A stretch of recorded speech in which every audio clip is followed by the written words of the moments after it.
Life is not linear. We know that there are good times and there are bad times, and the markets are no exception to this. There are good times in the market and there are bad times in the market. We know that average return, well, that's going to affect how much money you have in your portfolio. Performance will affect that.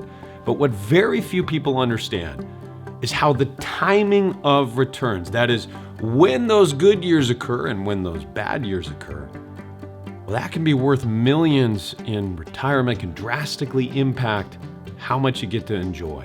So with inflation at a 40-year high and markets being quite volatile, we thought this would be a helpful video for you to understand this hidden risk so you can learn how to manage it. My name is Michael McKelvey, and I'm a certified financial planner with Mariner Wealth Advisors. And at any point in time, if you feel like you'd benefit from having a guide, you can schedule a complimentary consultation with one of our advisors using our scheduling tool.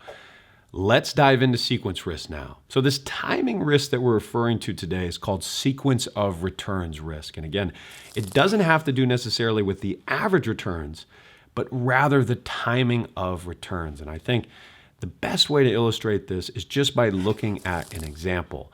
I mentioned this can be worth millions in retirement, so let's look at a $1 million example for two different clients, both who have the same average return of 7% and 7%. So all we're going to do in this example is just flip the order of operations. So client A is going to have 4 straight negative 10% years in the beginning of this example, while client B is going to have those 4 negative years at the tail end of this illustration. And what we can see is client A, which is the purple graph, runs out of money 18 years into this example, while client B has roughly $3 million left in their account. That is a massive difference.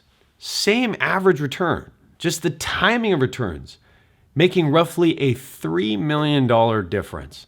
So to understand this, let's look a little bit deeper at the math. So let's say you have $1 million and you lose 25%. Now you have $750,000. You would need a 33% rate of return to get back to that $1 million waterline. So again, when does negative 25 plus 33 ever equal 0? It doesn't, right? But intuitively, the response is, well, if I lost 25%, I just need 25% to get back to where I was at. That's just not the case here. And the math gets even worse when you factor in withdrawals. So let's assume we had the same 25% drop, but maybe this person is in retirement and they needed to take income from the portfolio, and maybe their need was $50,000 each year. So let's say we lost 25% over 3 years, but they also took $50,000 each of those 3 years. Now we're at $600,000. That's 40% below that waterline we originally began at $1 million. We would need a 67% rate of return, not 40%, but 67% rate of return to get back to that $1 million number. That hurts. Now, of course, this isn't something you just get to retirement, flip a switch and say, okay, hey, now I'm ready to manage sequence of returns risk. There are ways to substantially decrease this risk leading up to retirement.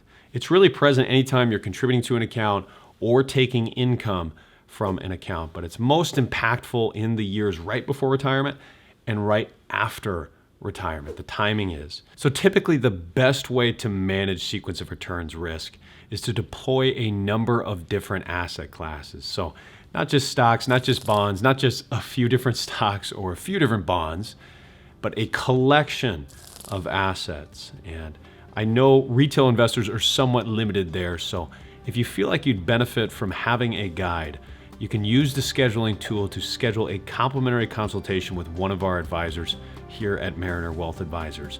You'll be able to pick a time that works for you for an introductory conversation. As always, hope you enjoyed this video and take care.